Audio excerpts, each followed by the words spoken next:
Hola. Hola, hola. Ay, pues mira, perfecto. Creo que vamos a arrancar directo con Joe. ¿Se escucha, chicos? ¿Alguien me puede decir si se escucha? Hola, buenos días. Hello, Joe. How you doing, mate? You all right? I'm very good. Yourself? You okay? Yeah, I'm good, thank you. Just here in Manchester. Just yeah, quite a busy day later on today. How's everything with you? Fantastic. I'm great. I'm here. I'm in a little dungeon, which is the kind of the underneath my house where I keep my storage place and that. And I have came up with a little area where I do my office work and all that. It's just my man cave, so to speak. No.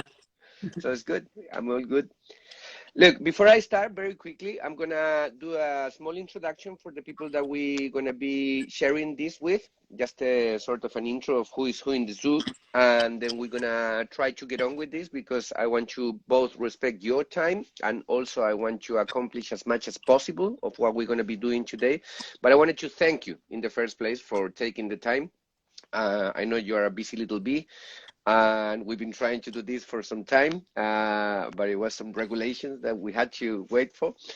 And but I'm just going to do a little intro and then we get on with it. Is that all right? Yeah, sounds good, mate. Fantastic, thank you.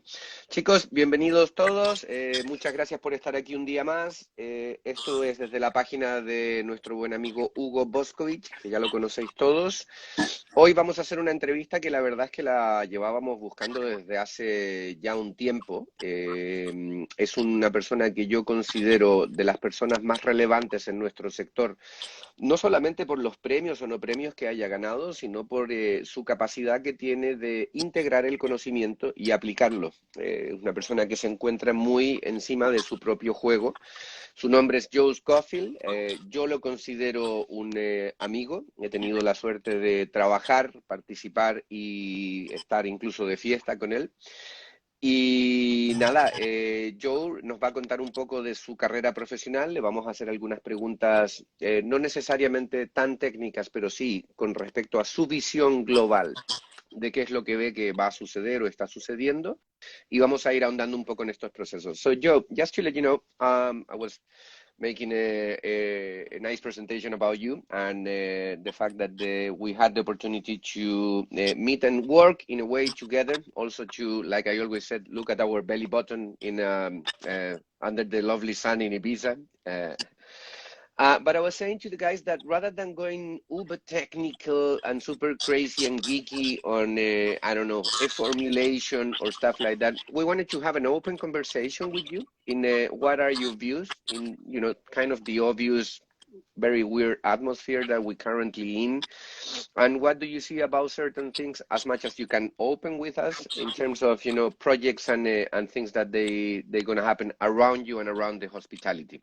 So I'll make the questions and then I'm pretty sure that I'm pretty swiftly to translate as quick as possible so people get a little bit the idea of what we are talking about. Very simple one and very obvious one. Beginnings and hospitality education. Where the hell did you start it? I guess would it help if I spoke for a few sentences, you translate, and then I keep going, or? No, just go ahead and, you know, if it's a way too much thing, then I'm gonna have to stop you. So otherwise, I will forget. Cool, no worries. So yeah, I started in hospitality when I was 16 years old. I was working in a local pub just up the road from my mum and dad's house. And from there, I went over to Leeds to study contemporary art at university. And then I went from Leeds to Manchester, to Australia, Sydney, Melbourne.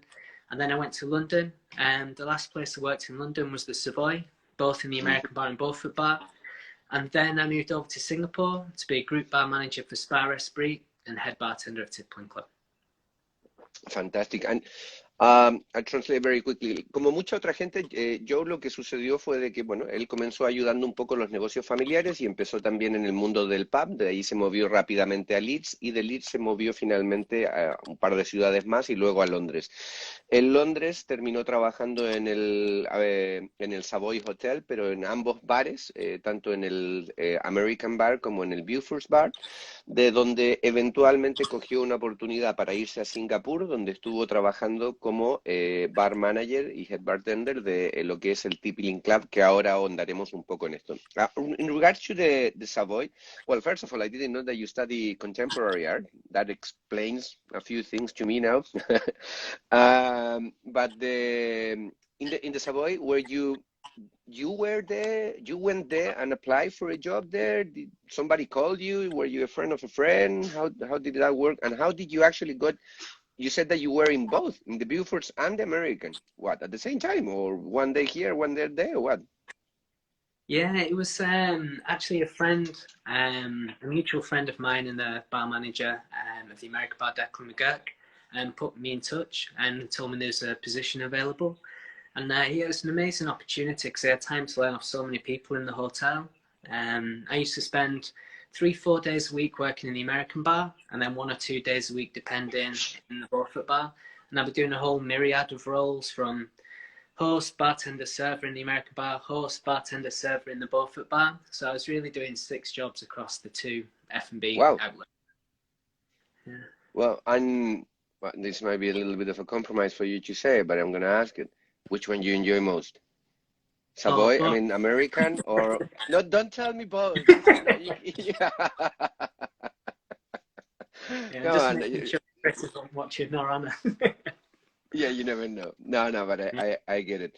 But for sure, it's sort of a different,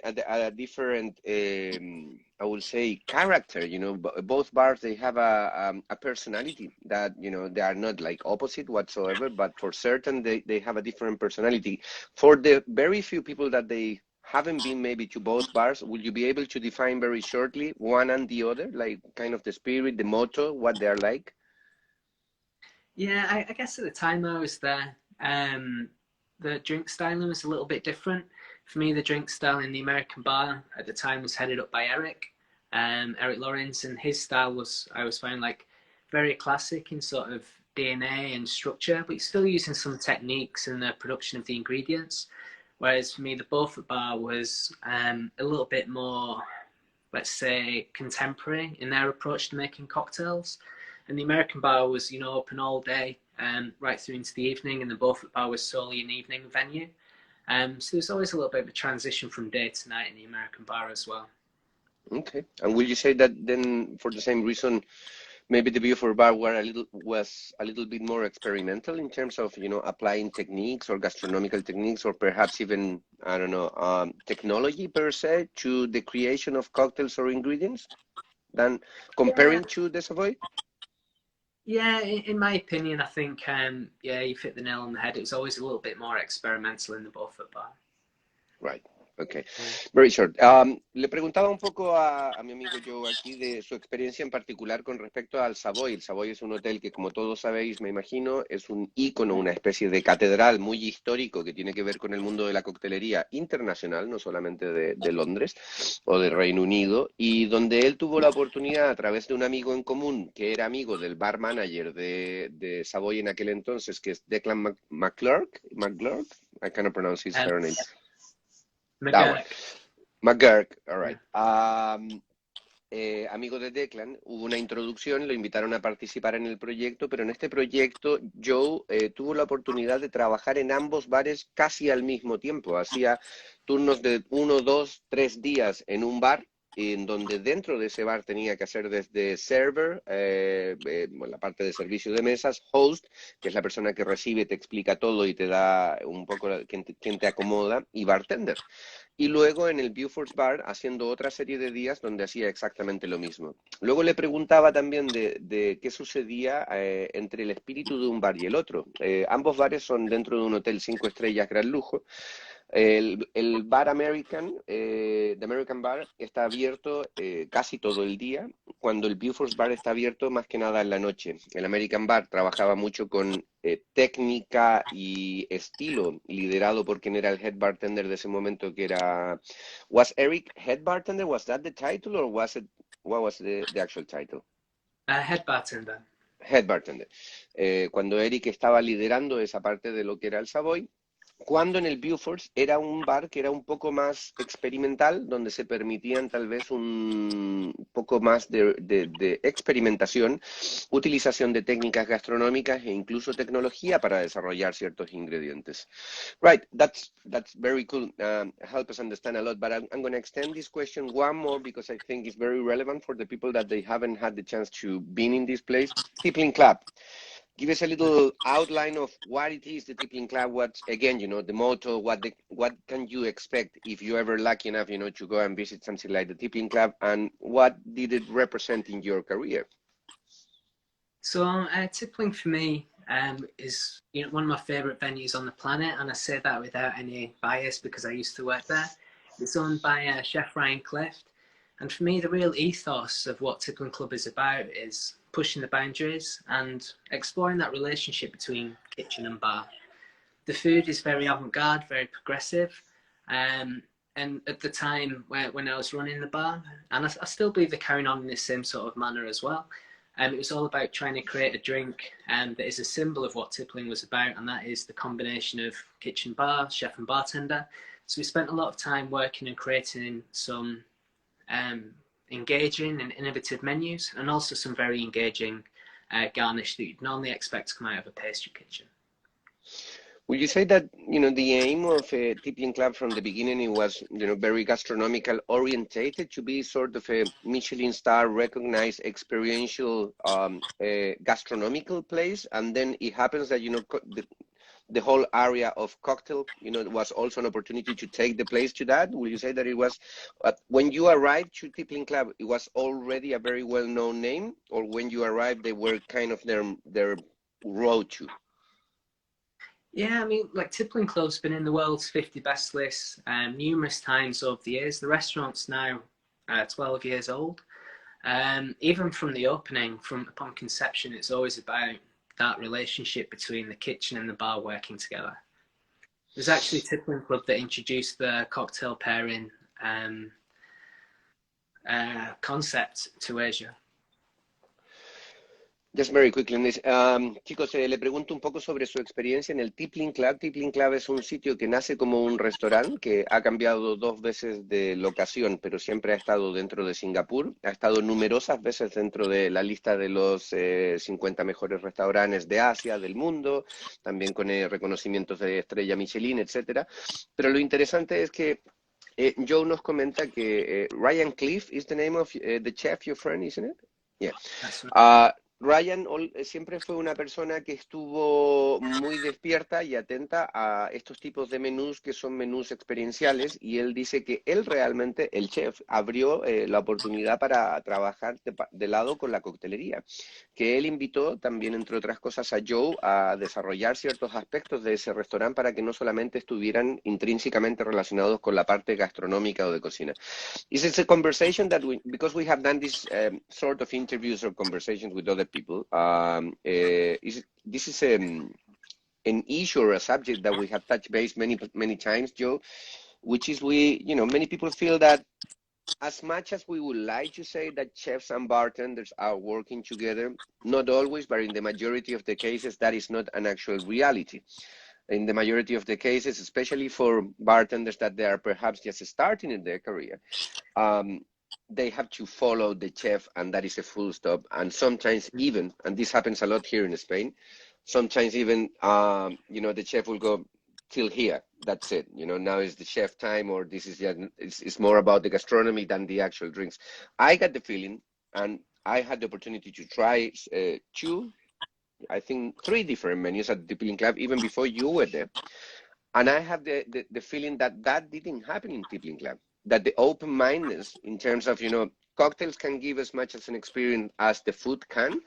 It was very integrated. And was it like that? Did it really feel like that? Absolutely, yeah. I think I was very fortunate to be able to work with Ryan, a chef that, you know, is incredible at what he does, but also being so open to the importance of the beverage side of things.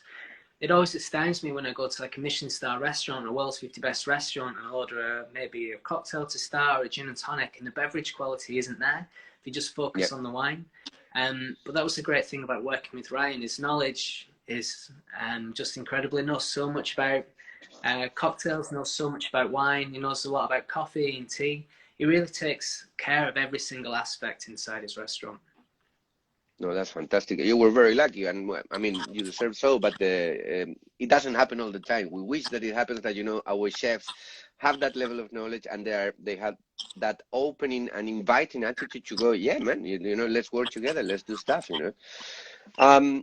Chicos, comento con Joe básicamente de la suerte o la maravilla que es de trabajar con un chef que realmente esté abierto a tanto a nivel de conocimiento como a nivel práctico de integrar ambos lados. El chef Ryan en este caso es un chef que a diferencia de muchos otros chefs ya contaba con una gran base de conocimiento con respecto a cócteles, a espirituosos, a té, a café y a otra serie de elementos líquidos que él siempre puso en valor, que en vez de renegar de ello lo que hacía era invitar a quienes participaban dentro de esto. Again, very briefly on this one, is because you're probably a little bit tired of talking about this one, but the menu, the gummy bears, what was the name of the menu itself? Sensorium menu. Sensorium menu, sensorium menu.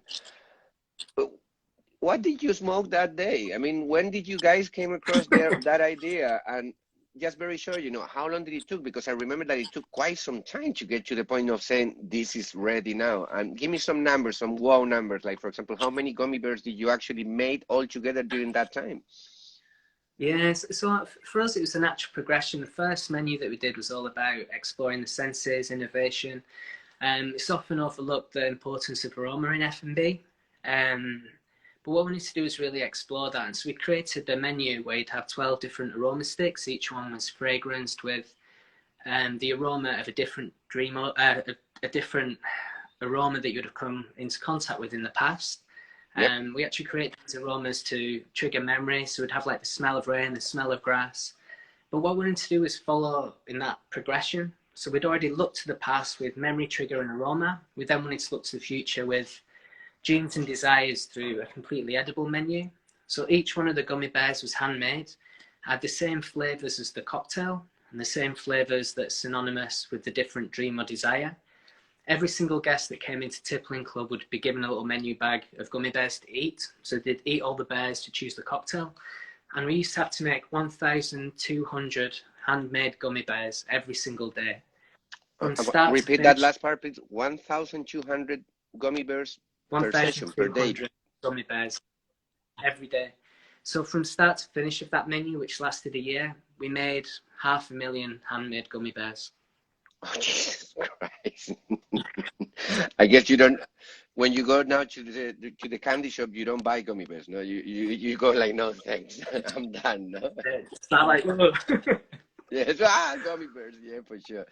Right, I'll translate this very quickly. Hubo un menú en particular que llamó mucho la atención, que generó mucho impacto en el sector, que se llamaba Sensorium. Era un menú que, como lo define Joe, era la evolución de lo que ellos estaban hablando y que estaba sucediendo desde hace mucho tiempo. Era un menú donde ellos lo que estaban buscando era, de una manera organoléptica que tenía que ver con el olfato, básicamente, desarrollar una serie de... how many aromas were there? Was it 10 or 12? Original. 12, ok. Buscar 12 aromas que lograran despertar, que lograran gatillar de alguna manera un recuerdo específico, como por ejemplo podría ser el aroma del césped recién cortado o otros aromas, ¿no? Para esto, para luego integrarlos y que no solamente se quedara en una paleta de olores que tú pudieras identificar o no, para llevarlo a un elemento más allá, tanto visual como a nivel gustativo, lo metieron dentro de lo que son los gummy bears o pequeños ositos de goma que se comen, que tienen un sabor y un color muy definido. El proyecto fue sensacional, yo tuve la oportunidad de probarlo allí in situ, es una maravilla. Estuvo durante un año Cada día llegaron a ser unos 1.300 gummy bears hechos a mano para estos menús, para que la gente lo probara. Se te entregaba la bolsita con todos los 12 gummy bears para que tú pudieras entender el menú, con una explicación al lado por escrito, gráfica. Y en total, durante ese año, llegaron a producir a mano más de 500.000 de gummy bears. Por lo cual, si alguien quiere hacerle un regalo algún día a Joe, no le regalen gummy bears. So I'm saying, just to finalize that part, that if anybody wants to give you a present one day, do not give him gummy bears. You know, you had enough on that. So you've got memory, Jorge, to remember all that. Yeah. That's really cool, man. And honestly, you know, I think it was an impact to me personally when I had the opportunity to go to your place, to Tippling Club, and try that. I love the idea, the concept. It made sense. I think one of the finesse of that menu to me was that when you tried the actual gummy bear and you chose it for whatever reason, either for the taste, for the memory, or the aroma, and then you tried the cocktail, it made sense. You know, because there is so many times that, you know, they promise you something, whether if it's the packaging of something, and then when you actually try the product, it's not really well connected, or whether it's just a menu and a description or a color palette or anything like that, and then it doesn't match what you have at hand or what you actually are ingesting. But in your case, in the menu that you guys did, to me, it made sense. The little gummy bear that I was eating, it made complete sense to the drink that I was having 5 minutes after or 3 minutes after. That was really, really good. Then a new project. I don't know how much you can talk about this. I know that you have your secrets sometimes. Asterly Bros, the vermouth. Tell us how you came across this. What can you share with us? And I would like to take it even a little bit further, because I think vermouth is a great category, and I really like when bartenders or people that they come from the background of bartenders are capable of getting their hands in real brand building. I think sometimes people are just being used for either their network or awards or connections or image, I don't know, something like that. But when a brand really opens to go, let's build a brand together, let's work in all the different stages of it, I think it makes it much more richer, and this is relatively new. So what can you tell us about Asterly Bros?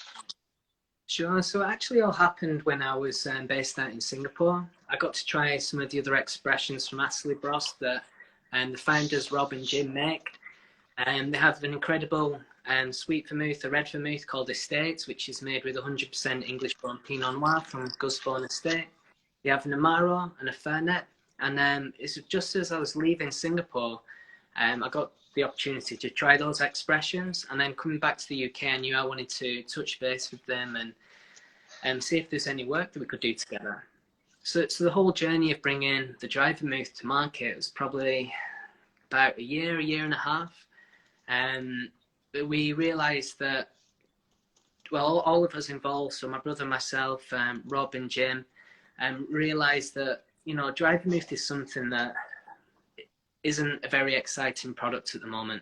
It always tends to be a little bit of an afterthought for a martini, or, you know, perhaps even a Clover Club sometimes. It's always like 5 ml, 10 ml. So we wanted to create a product that's actually a little bit disruptive to what dry vermouth can be. So we need to create a product that, you know, you can drink with soda water, tonic, you can drink it on its own, you can drink it over ice. So to do that, it was a bit of a strange way to go about it. So we wanted to source some of the best grapes possible from the UK. Asterly Bros is always about championing British flavours and British produce. So we've got 3 English grapes going in there: English grown Bacchus, Chardonnay and Sèvres Blanc, and 28 other botanicals. When I drink it, I find it to be very floral because there's a lot of the white flower notes in there, which I love. Chamomile, elderflower and jasmine. So we need to do something that's a little bit innovative, I guess. And it was also very important to us coming back into Manchester to open a separate project, that we were working with people like this that we believed in. And the opportunity for us to be able to bring a product like this to the market was an amazing opportunity for the Schofield's brand as well. So now I've joined the company.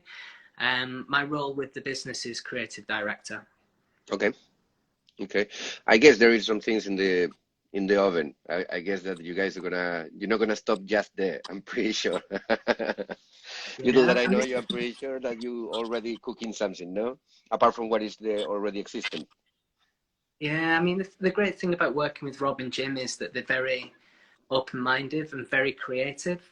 I think a lot of vermouths on the market don't necessarily aren't perhaps small enough or agile enough to be able to move quickly and create unique products. And that's what's one of the great things about working with Astley Bros. Fantastic. So, let me get back to these guys. Le pregunto acerca de un producto, proyecto y participación, que es un negocio, no es otra cosa, que donde está muy inmiscuido Joe.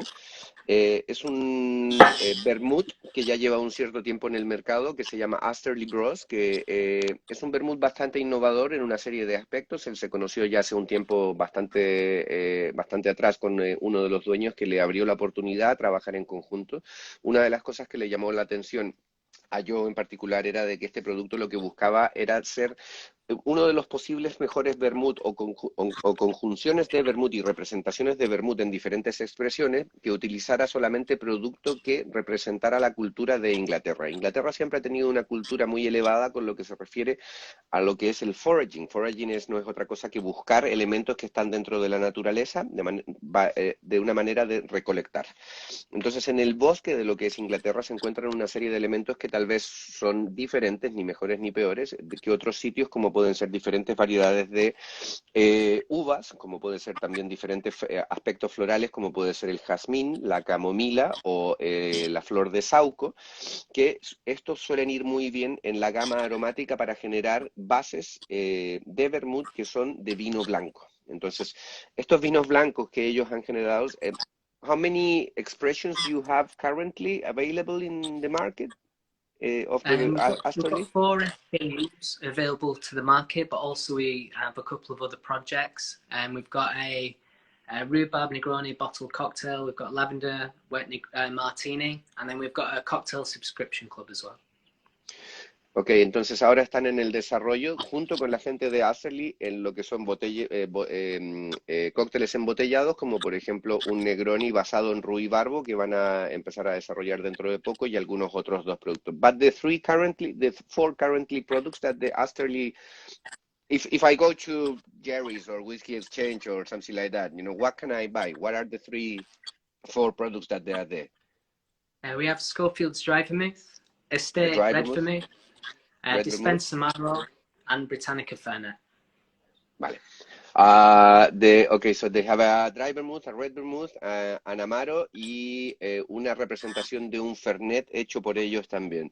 Did you not have problems with utilizing the actual name fernet, or is it not imprinted? No, it's on the bottle. So fernet is really, it's just I thought fernet it was like only by fernet, like you cannot use like the category was the name of the product. I thought I don't know, I associated those two. I'm imagining not. Then fernet is sort of a category that is open for anybody to make it, no? That's right, yeah, it's a style of Amaro. Okay, well, fantastic. And it's really great. And I was also explaining to the guys that hopefully we will get the chance to work with those products here in Spain in some point. I don't think that you guys yet have distribution here. I'm not sure. Not yet, but we can get product out there via the Whiskey Exchange website. Right, fantastic. Hay una manera de conseguir estos productos que es a través del Whiskey Exchange website, que te lo pueden enviar directamente. Yo recomiendo a quien tenga la oportunidad o la curiosidad o quien quiera expandir su colección que tenga de vermuts. A mí me parecen vermut muy interesantes, muy elegantes, que se pueden trabajar y que además tienen un aspecto muy, bueno, similar a la cultura organoléptica que utilizan mucho en el Reino Unido, que es aromática de productos más bien provenientes del bosque. Entonces, well, I think we covered that part a little bit, or what it was necessary. I was asking you to brag about your brand. I think we did that. I also helped you on that one. Now, in a role that your role is been changing for sure, because you've been, participating in a number of different things. But the way I see it, and I might be wrong, Joe, I see you as a very independent bartender. yes, you are today associated with the Astral Bros and, with so much pride and etc. And you are working towards your own project that we will get to that. But you've been doing for quite some time your own thing. You were not in one single outlet. You were not with a single brand. You were participating and you were traveling. And for the last, I don't know, I reckon easily year to year and a half, you've been traveling a lot. Now, I also travel a lot and I have my take on it, but I would like to know from you, a person that have become a globetrotting bartender, going around doing things, trying to share passion and knowledge. Can you give me some of the ups and downs of this lifestyle? And I know that right now is changing or had changed already, God knows, forever. But some of the things that, perhaps they are as mundane as, airports, man, oh, I hate airports or whatever, to the thing that, man, I managed to visit places that they were not on my list of my bucket list or my wish list. Yeah. Tell us a little bit about that. Yeah, so for pre-COVID, we probably went to, let's say, I think we did in the area of 100 different activations in the space of 2 years, and these were all over the world. I mean, it was an amazing experience, to be honest. As you said, getting opportunity to travel to all these places, things that I never thought I'd be able to do, like visit, let's say, the Great Wall of China, go, through the Amazon rainforest looking for botanicals, starring in like a short movie with Campari, and starring with one of the next actors in the next Bond film. Like, they're all incredible experiences, and I think it always looks so much better than it really is on Instagram and social media. Well, that's the trick. Yeah, it's actually, it has its challenges as well. With events, obviously, nothing ever goes to plan. There's always things that you need to find a solution for. You're basically risking and putting your own brand at risk and the brand that you're representing. For a lot of these, we did them for Schofield's bar. You're basically putting the reputation of that in the hands of somebody else. One of the things that I always find crazy is the unavailability of certain produce. It's like, even if we're doing an event somewhere, you'd expect them to be able to get some of the basic ingredients for our drinks. And the Schofield styling for cocktails is, quite classic. But, you can turn up to, let's say Vietnam, and the produce that you get for some of the fresh drinks is absolutely terrible. So it's just one of the many challenges that you have. How many times did you have to actually improvise, redneck, change formulations? I remember that working even with me one, I don't know if it was even in London or here in Barcelona, that I don't have this ingredient last minute, you guys gonna have to come up with something. Remember, how many times did that happen to you all over the place, no? For sure. It happens a lot, to be honest. That's part of it, right? That's just working in events. There's, you can try and do as much as possible to guarantee the quality and consistency of what you're trying to achieve, but ultimately there's still a high chance something will go wrong.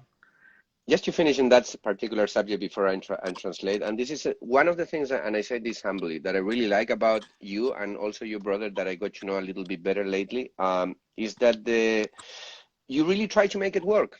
And I got the feeling that whether if you are in a proper bar, like tending at the bar, or whether if it's a pop-up event of a couple of hours and it's just your slot of time to actually showcase something, you, rather than going, I don't have this, I cannot make it, it's like, I don't have this, I'm going to make it work with this other thing, so bear with me, but I'm going to have to adapt it. And that to me is just, to me it's a humbling experience to see that when somebody who knows what he's doing, is capable of giving you the best they can with what they have, which I define many times as redneck bartending in a way or another, because it's like solving what you have with whatever you have at hand, so to speak. But I'll translate this very quickly. Le pregunto a Joe, quien ha tenido una oportunidad única de viajar durante los últimos 2 años aproximadamente. Él me decía que ha viajado, ha hecho más de 100 activaciones entre él y su hermano. When you say 100 activations, that means almost 100 countries, or it was 100 activations and maybe 50 countries? Yeah, I think it was about 60, 65 countries and 100 different events, like cocktail comp judging, food pairing dinner. Yeah.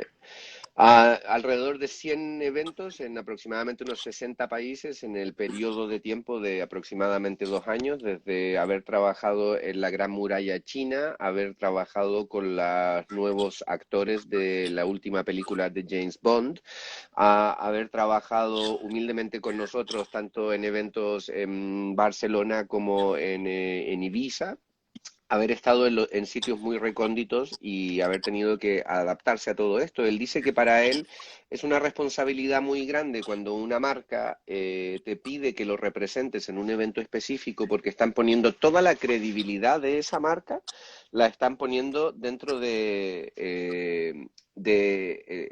las manos de otra persona, de una tercera persona que tal vez no sea esa misma marca, y eso es una tremenda responsabilidad.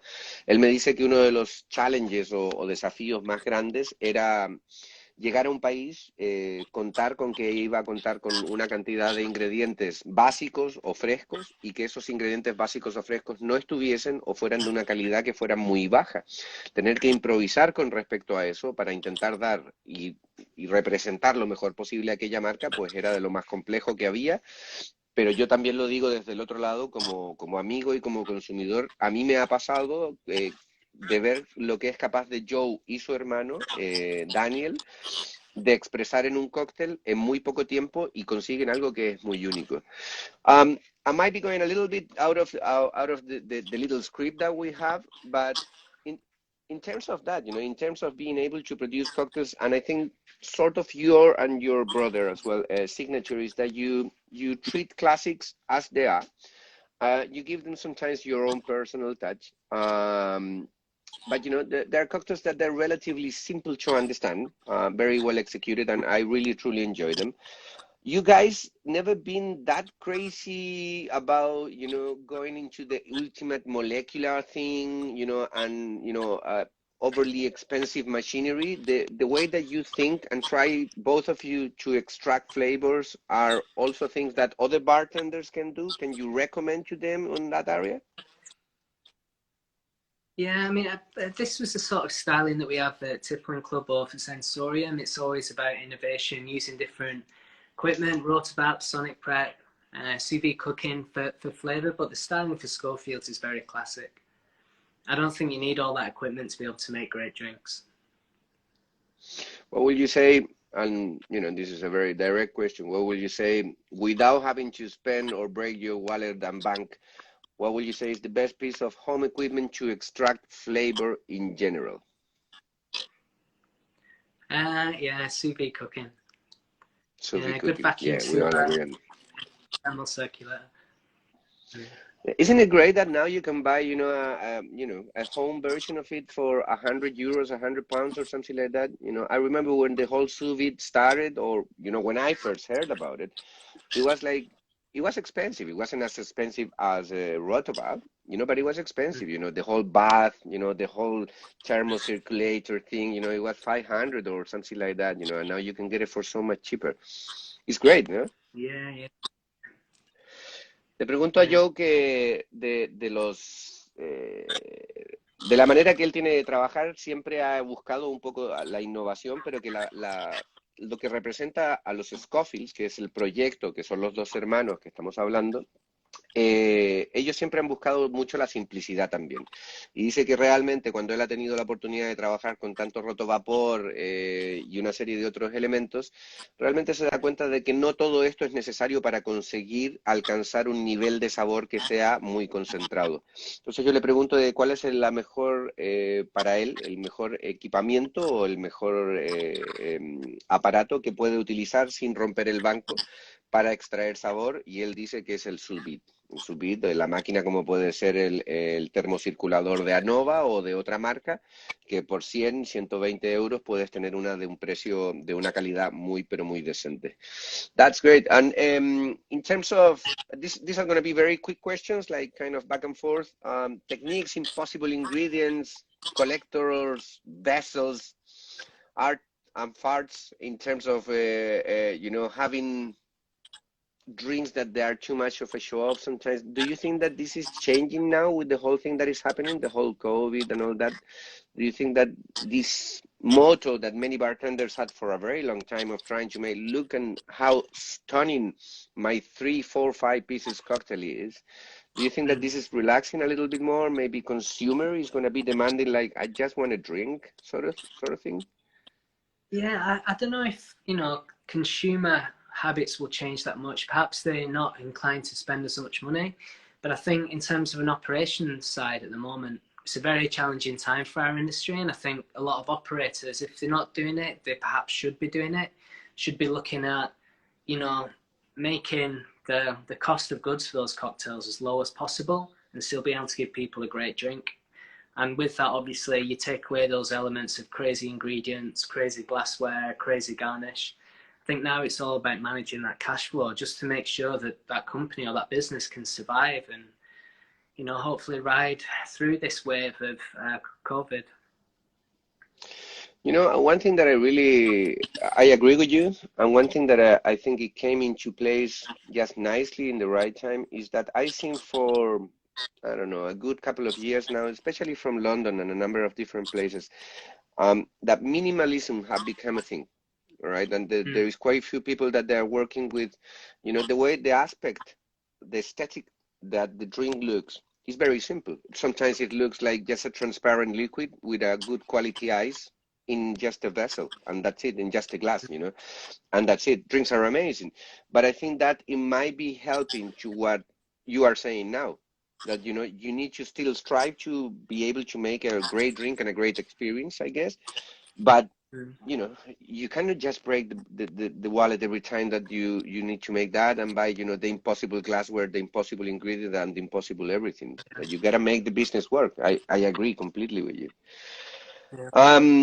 Le pregunto a Joe de qué opina él con lo que va a suceder ahora, si su opinión tiene que referencia con respecto a el bartender que busca la complejidad en tener una copa que es única, un ingrediente que es imposible de encontrar, una garnitura, una decoración que lleva 3, 4 etapas, que utiliza desde momentos moleculares, humos, verificaciones y todo esto, si cree que esto va a cambiar. Y él dice que, bueno, que él cree que los hábitos de consumo de la gente no van a cambiar en general, pero sí que la gente obviamente se está fijando mucho más en lo que se gasta de dinero.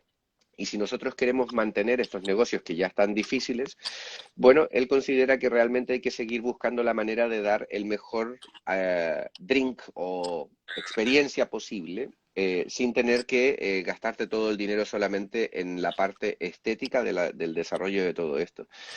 The only thing that I'm not afraid, but uncertain, is that, in the other hand, you know, consumers or guests, for a very long time, they've been almost obsessed with looking this Instagrammable cocktail. I want to make a pretty picture of this pretty thing in front of me. So that, to me, is where the challenge is at the moment. You know, is it everybody going to be, every market going to be ready to understand minimalism and just a beautiful, nicely executed drink in a simple nude glassware? Or is people going to be waiting like, where is the show? You know, England is different, but you travel a lot. There are other markets that maybe they are not so ready for that. What do you think? Yeah, you know, for me, like, I still think the most important thing is just actually having a good drink instead of all this sort of stuff. And I think as an industry, even when you start travel to different markets, there's some amazing markets doing very, you know, interesting things. But a lot of the time, even in some venues in Europe or wherever, you still find that the drink isn't balanced. It's not cold, you know. And I'm hoping now that this is a bit of an opportunity for our industry to start focusing on those basics again. You know, making sure you've got great ice in the drink, frozen glassware, you know, fresh citrus, fresh ingredients. So let's see how it all pans out. I think the main thing for everybody now is just survival. Absolutely, yes. Yes. Nada, reforzando el mismo punto anterior, Joe dice de que sí, que puede que la gente siga buscando un poco esa experiencia también instagramable y todo lo demás, pero él ve de que todo esto representa primero la necesidad de que los negocios tienen que subsistir y para esto hay que ajustarse un poco al control de costes sin volvernos locos, ¿no? Y por otro lado, también la oportunidad que representa de que hay muchos drinks o muchas bebidas o muchos menús incluso de que te quieren contar tantas cosas y que luego fallan en la ejecución, con el simple hecho de que la copa no esté lo suficientemente fría o haya demasiada dilución en un cóctel, puede romper todo el trabajo que hay detrás y que tal vez esto es una oportunidad para que nos volvamos a concentrar justamente en eso, en tener una ejecución lo más perfecta posible de todos los elementos que vamos a utilizar para el cóctel. Fantastic, Joe. Quickly on this one, do you free pour jigger or do you do that weird thing where you free pour and jigger at the same time and then you don't know what you're doing? Yeah, I always use a jigger. You always use a jigger. I know you. I knew you got my kind of guy. Fantastic. I just don't get this double thing. You know, like I'm using a jigger, I'm doing a free pouring, but I'm also using a jigger, but then I'm gonna free pour on top. It's just crazy. Le pregunto a Joe si él hace free pouring o si utiliza jigger. Su respuesta ya satisface mi siguiente pregunta. Él utiliza jigger siempre, la relevancia de la estandarización. Esto es para un tema más largo, ya lo hablaremos otro día, de esto de servir utilizando un jigger, hacer free pouring y luego vaciar el jigger y continuar con el free pouring. Es algo que yo personalmente me cuesta un poco entender. What's your simple, hopefully, definition of hospitality? You know, if you were to hire tomorrow a new person that comes with all the illusion, you know, but never worked in this industry that we call hospitality, what is hospitality for you? Well, how do you define it? For me, hospitality is the most important thing. You know, I've hired people in the past that have had zero experience in F&B, but they've just got a really great personality that champions hard work, engagement, charisma, and that for me is crucial. But don't you think that, I agree with you, but don't you think that without the knowledge is never going to be, you know, full hospitality? That you need to also have a geeky part, that you need to also be in love of, you know, knowing where this doesn't come from, you know, why am I doing this? What's this crazy thing that they are telling me? Because you can be the greatest, most charismatic person ever, and you will get away, you know, and you will be able to get away probably in almost anything. But you also need to know what the hell is going on, no? Or what you're making, or where is this coming from? And I think, yeah, to be honest, yes and no. Like, education is obviously very important, and the best, you know, in the industry do have both elements.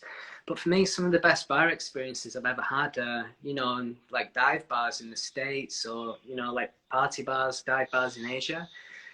And some of the worst experiences I've had, you know, in these venues where it is a little bit too geeky. Everyone's getting a little bit too into all these really small elements of what makes an F&B experience.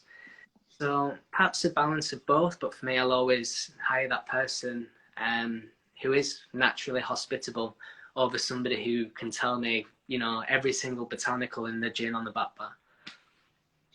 Yeah, you got a really good point on that one. I don't know why when you were explaining this, it came to mind the guest bartending that we did in Ipanema, but we will leave that for another day, for another story. Le pregunto a Joe cuál es su definición de hospitalidad, ¿no? De lo que es la industria de la restauración, de cómo ser hospitable hacia la industria en sí y hacia nuestra clientela. Él me dice que, bueno, de que realmente él favorece más a aquella persona nueva que viene a trabajar, que tiene la capacidad de tener un gran alto nivel de carisma, que es capaz de realmente preocuparse por la otra persona que tiene enfrente, más que aquella persona que puede tener un conocimiento muy elevado de, yo qué sé, productos botánicos o técnicas gastronómicas o algunos elementos de ese nivel de complejidad. Él lo vuelve a redefinir diciendo de que algunas de sus mejores experiencias de ir a beber una copa o tener una buena noche han sido en lo que se conoce como dive bars, tanto en Estados Unidos como en Asia. Dive bars son sitios que son muy casuales, donde no hay un código de vestimenta para entrar, donde tal vez están las paredes rayadas o tal vez no sea el sitio más prolijo, pero donde la manera que te atienden se están asegurando de que todo esté lo mejor posible con lo que ellos pueden, la cerveza siempre esté fría y puedas hablar y puedas disfrutar, ¿no? I think this is something that I've been trying to push for people to and I think they do understand more and more here in Spain, which is this simple concept of the dive bar. You know, I think sometimes people tend to think that dive bars are these dirty places, and sometimes they can be dirty places. But dive bar is much more than that. It's like no dress code, really casual, you know, where your beer is always going to be cold. I don't know if that makes sense. You know, that it doesn't matter what time you go, they're always going to have a cold beer for you in no time. And that's beautiful. No, I guess that's something that we should all try to strive as bartenders or people of hospitality. Don't you think? Yeah, definitely. It's one of it's the I always find it quite hard to explain what a dive bar is. If in it doesn't really translate well. So for like us in the UK, we have pubs. In America, they have dive bars, and it's quite hard to define what they are. But for me, a dive bar is just somewhere where you can relax and enjoy yourself, and you always seem to have a bit of an eclectic atmosphere and an eclectic crowd as well. Yeah, and not, you know, not being judged, which is something that, you know, sometimes you go to places and you feel like, why are they checking me, or why are it's just being able to go casually to that. I really like that the concept of dive bars, and you know, I think there are some great ones in our industry, especially. Look, I really like what my dear friend Mo here in Barcelona is doing. He has a dive bar, but he does geeky drinks, and he had managed to find that, you know, sort of balance between both things, which I think is the core of the conversation that you and I were having. I think it's finding a little bit of that balance. So, yes, moving on a little bit, I'm going to quickly translate. Le pregunto un poco más acerca de esto, la definición del dive bar, lo que decíamos, aquel bar muy casual, es lo que decíamos que a nosotros personalmente, a Joe en particular, le gustaría mucho poder encontrar más y más en los bares de aquí de España también, que es el bar que puede tener un cierto nivel de conocimiento, pero que no tenga ni la pretensión de solamente enamorarte por lo complejo que son su conocimiento o sus ingredientes o su servicio, y que tampoco te juzgue, que sea un sitio donde tú puedas ir y relajarte, donde la cerveza siempre esté fría y siempre haya una sonrisa esperándote. Por muy cliché que eso suene, es muy, muy importante. Maybe a tricky one or maybe an easy one. When does a classic, in terms of a drink, stop being a classic because of the twist? You know, we all making twist on classics. We all put our own this or the other. In which moment does it stop being a classic? For me, I guess as soon as you move away from the main flavour profile of what that drink's about, I think you can slightly elevate them. I think Bloody Mary's a great example. You can really elevate that drink by moving, well, just adding to the ingredients that you already have in there. But I think as soon as it starts changing the flavour profile to something else, that's when you move away from a classic. I think it's a tricky one for me. I have a version of a Negroni that has been so twisted in the past that you know, I feel a little bit reluctant to call it a Negroni. I say, well, this drink is this and this and this, and then some people might say, oh, it's a Negroni with, you know, this twist. If you want to call it that, that's fine, you know. But I prefer to say that this drink contains this and this and this, you know. And I think there is a limitation or a limit where the drink cannot hold the original name any longer, you know, and I think it's tricky.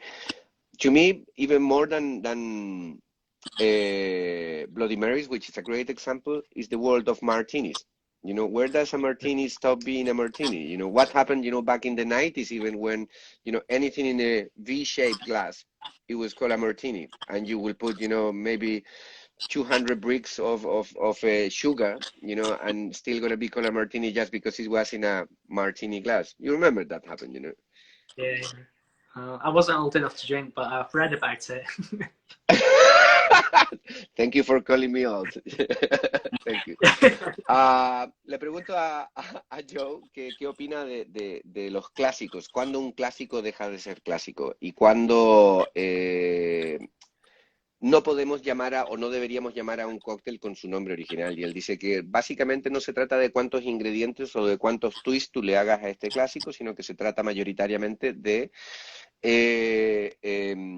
cuando se aleja del sabor original de lo que te quiere contar. Él dice que un buen ejemplo es, por ejemplo, un Bloody Mary. Un Bloody Mary, todo bartender, toda persona tiene su propia receta con su propio twist. Pero cuando ya se empieza a alejar del sabor original es cuando ya probablemente sea una invención tuya que te puedas casi apropiar y que no deberías llamarle pues de esa manera como es el nombre original de esto. I think we're going to be running a little bit short on time versus the amount of questions that I have, but to me the most important thing before we finish is that I want you to very briefly invite us to your up and coming project, because I want to tell people, hopefully they will be able to get to travel from here till the end of the year, and if not early next year, and I want them to put in the radar that this is happening in Manchester and it's going to be fucking awesome. So tell me, please. Yeah, so unfortunately I can't speak too much about the bar or the concept, apart from it's going to be very classic, but hopefully some point next year, COVID depending. Everything's moving at a nice pace, so let's see. You cannot tell me more than that. You are cheeky. All right. Okay, I get it. But can I tell them that you are actually opening a bar? Can I tell them the name? Can I tell them something else? Or just with that, Yeah. we leave them hanging? Okay. Schofield's by Manchester, coming soon, hopefully. Joe y su hermano llevan trabajando en el desarrollo de un proyecto personal. Estos dos chicos son originalmente de Manchester. Ellos han viajado, su hermano ha participado en proyectos maravillosos también. Su hermano es un gran bartender, ha trabajado en Coupet y en otra serie de locales en Londres y en otros sitios también. Y ellos se han vuelto a juntar ahora, han regresado a su pueblo, ciudad natal, para abrir su propio proyecto. Ha sido muy difícil, ha sido muy complejo abrir ahora con todo lo del COVID también, pero con los dedos cruzados, pensamos que de aquí a final de año ellos ya van a abrir y bueno, creemos que este proyecto va a estar disponible a partir de final de año. Do you have any dates-ish? I know COVID dependent and all that kind of thing. Yeah. Before the end of the year-ish? I don't know, overpromise.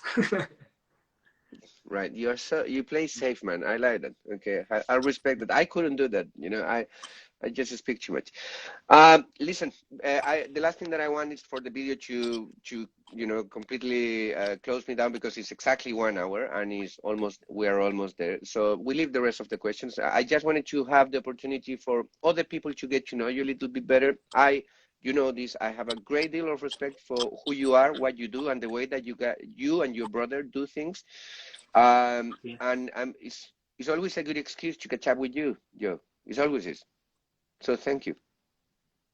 Nice. Thanks, Jorge. I'll see you soon, mate. No problem.